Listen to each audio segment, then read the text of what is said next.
Good morning. This is Father Stephen Kelly from St. John's Church in Detroit, and we're continuing our series of daily morning meditations, where we generally look at one or another of the lessons that are assigned for morning or evening prayer, what is known as the daily office lectionary.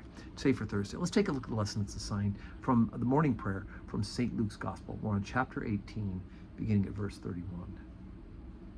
Then he took unto him the 12, and said unto them, Behold, we go up to Jerusalem, and all things that are written by the prophets concerning the Son of Man shall be accomplished. For he shall be delivered unto the Gentiles, and shall be mocked, and spitefully entreated, and spitted on. And they shall scourge him, and put him to death. And the third day he shall rise again. And they understood none of these things, and this saying was hid from them. Neither knew they the things which were spoken. And it came to pass, that as they were come nigh unto Jericho, a certain blind man sat by the wayside begging. And hearing the multitude pass by, he asked what it meant. And they told him that Jesus of Nazareth passeth by.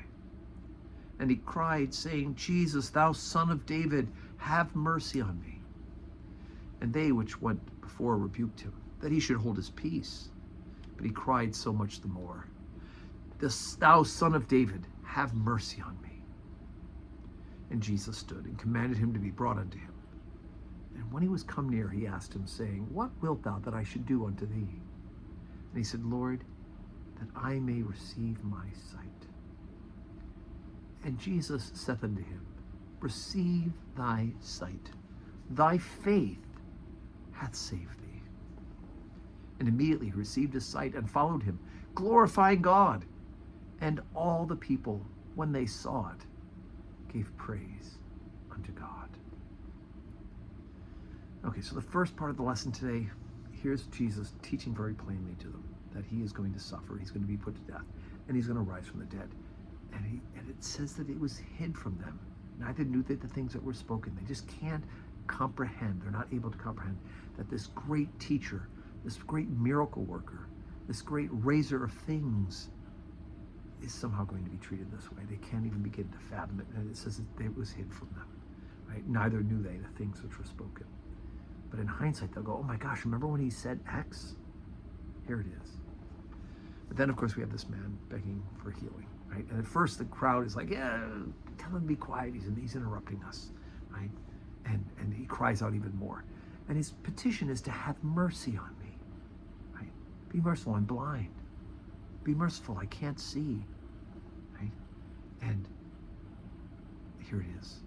Jesus stops, asks him what he wants. He diagnoses the issue. Of course, Jesus knows, but he wants him to verbalize it. Sometimes in our prayer life, Jesus knows what we need, but we need to be able to verbalize that as well. And he says, thy faith hath saved thee, right? Receive thy sight. There's the healing. And thy faith has saved thee. He is saved.